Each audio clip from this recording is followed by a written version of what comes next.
Hey, how's it going? I was just I was just doing something else, and I was thinking about Rick and Morty as I often do because I have reason to, and here's why.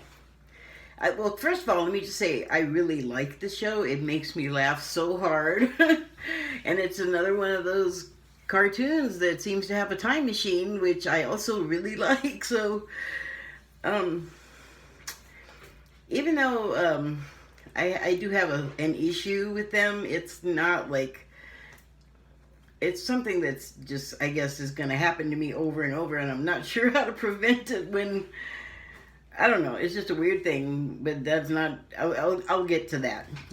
But what I wanted to talk about is I guess this is going to be a Spirit TV quickie. Earlier, I was watching an interview by or interview of a woman known as the Happy Psychic named Kim Russo, and she's a psychic. And she would be familiar to you if you watch LMN. She does ladies movie channel, Lifetime movie channel, and she has a show on there called The Haunting of, and it's what follows what you may have seen on also that channel called A Celebrity Haunting. And what happens on her show, on Kim Russo's show, The Haunting of, the celebrity from the previous show where they talk about the haunting and they're in the place, come back, sometime later. It's not always the same amount of time, so I'm just going to go with sometime later.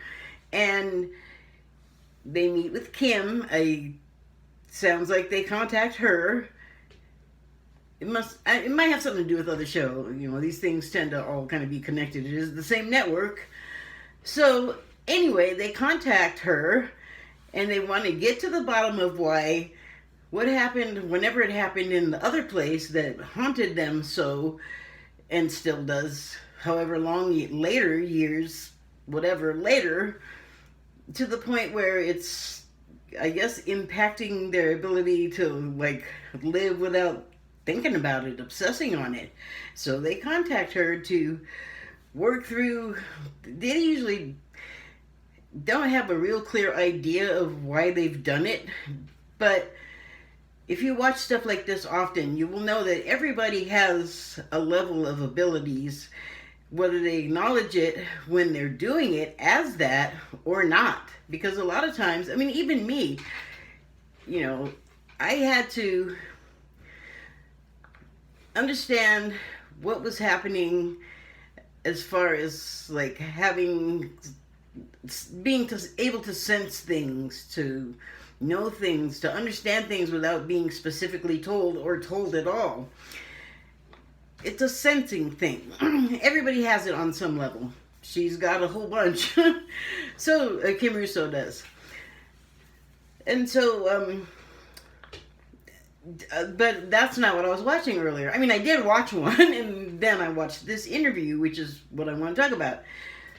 I don't remember the gentleman's name. I'll put a link. I finally learned how to do that, so I'll put a link. In the interview, she said something that struck me, and it was that whatever intent is huge. It's a huge mover in your life. It is a mover of energy. I'll put a link to that too, because you can look and see for yourself what she's talking about. But she was saying that thought is incredibly powerful. Intent is also incredibly powerful. Saying something aloud, also tremendously powerful.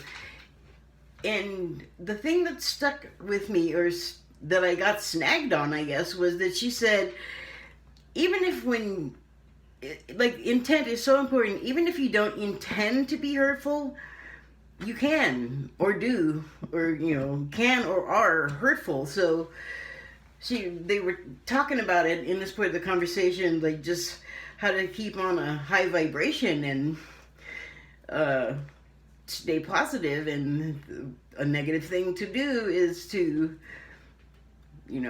think about wanting to get back at someone which it's on my mind because I've been having like a lot of stuff happen to me that I don't know like what the impetus is of it. And it occurred to me it could be like something I said or thought just coming back to, you know, smack me in the forehead.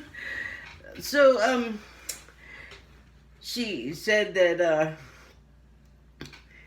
well, again, what you think and what you say can be impactful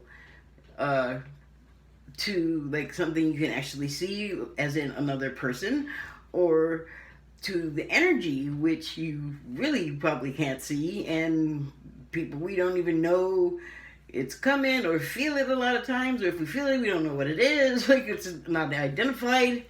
And that goes back to having abilities. Like you have things happening to you that are ability based, ability adjacent, and you don't know that it's something. Like a chill, getting a chill for no reason can be confirmation of something. And so if you get a chill, maybe you think, why am I getting a chill? It's not cold, nothing happened, I'm not scared, but what were you just thinking or talking about? Sometimes a chill is an answer to a question, you know? That's what I've learned. So, now I've gotten all digressive. I'll try to rein myself back in. So, there's this episode of Rick and Morty came to mind while I was thinking about what Kim said, how it related to me, and it's just funny because I get so much, obviously, like I spend a lot of time watching television because I have like the review thing that I do. And like I said, I like Rick and Morty, so I will watch the same episode many times because I don't mind. So this episode I want to focus on right now is called Morty's Mind Blowers. And it's the one where Morty learns that Rick has kept like his memories of prior events that at the moment when he's told this, at first he doesn't realize this is the case, but things happen and he's asked to not remember. Oh yeah, spoilers. Hi, I'm always going to tell spoilers. Sorry about that. So he's gone, like had the horrible event happen and they've gone back home and he said, oh God, that was horrible. Morty has said to Rick, this has been so horrible, I don't want to ever think about it again, I don't want to remember it, like, please take it away. And so he basically did. He used his version of the Men in Black flash pan or whatever that thing is, and pardon me, took away the bad memories. But he kept them, and there's a room, and I guess it happens, well, you should see the episode, but with Morty it's happened repeatedly, and apparently you find out in the episode it also happens to Rick, but he doesn't say that right out, because, you know, if you watch the show, you know, well, Dick is also short for Richard. That.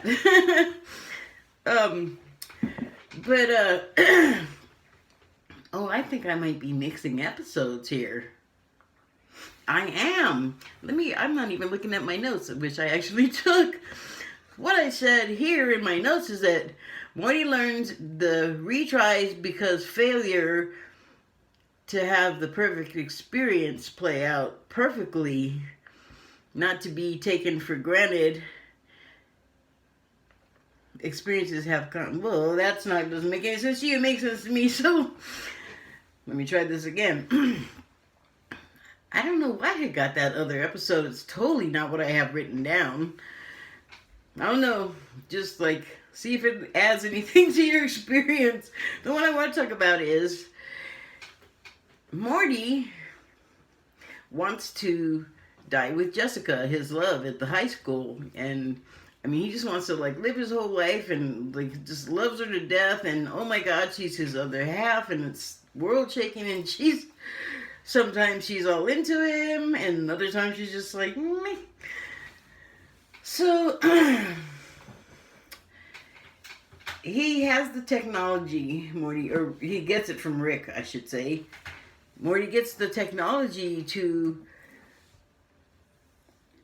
try over and over to have a certain experience. And he keeps failing at achieving this perfect experience playing out perfectly. Like, it just is not happening, and it just over and over, and it just keeps failing. And it gets to be I mean, how do you feel when you fail over and over? Like, terrible. He just feels really down, really bad. Like, he has this single-minded goal, and it's just not happening. And so, at one point later, Morty realizes that, he gives up, basically. And he thinks that Rick has given him the ability to do that, to teach him a lesson, and that is not Rick's response or his intention. I'm not sure what his intention was, because I don't want to focus on that. What I want to focus on is the fact that Rick says to Morty, oh, you didn't just go, like, do that over and over, and you were, like, in other realities, like, basically blowing stuff up. Like, every time you went in there and failed, like, your failure was a cascade throughout the reality. Like, you were a poop storm. So, that is what I want to focus on, is the fact that, well, Rick did teach Morty a lesson at the end there. It wasn't even what he thought, because when he talks about the lesson he thought Rick was giving him, Rick is like, oh, no, let me set you straight. You have screwed up royally, and here's how. So, when he gets that lesson, he, of course, feels horrible, because he's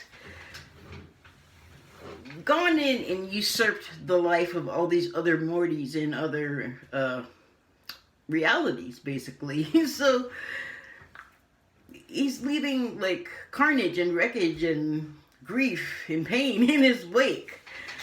And so that's what kind of meshed with what Kim Russo was saying in that interview about your intention and how powerful it is. And I hope to God it doesn't play out like it does in Rick and Morty, but I don't know, man. I got this thing about these cartoons. I mean, a lot of people have noticed it, and just media in general. Like, my thing is, if you see it on the screen, it's probably real or going to be real to us, like, put into the public, so that, like, oh, here's this thing. Oh, this is sort of like in the movie. Like, there's a reason why stuff starts out in the movie. Like, there's a whole progression. It's like going to school. You start from whatever you do as, like, a toddler, all the way through however high of an education you get. It's a progression. So, I lost my train of thought. But did I? No, maybe. Yeah, I just hope that, like, so, like, in Star Trek, we got laptop computers, we got tablets, we got cell phones, the communicators. Minority Report? Yeah. With Tom Cruise and the precogs, the big board where the maybe gonna commit a crime thinking people. See, there it is again. Those people in Minority Report are just thinking about doing a crime, and then the thought police are like, oh no, gonna send you in there now and stop you. I'm just gonna nip that right in the bud. Because you don't want to set off a cascade of stuff in the reality. Bing! Or I should say, bing, sink. Okay, I guess that's about it. Thank you and good night.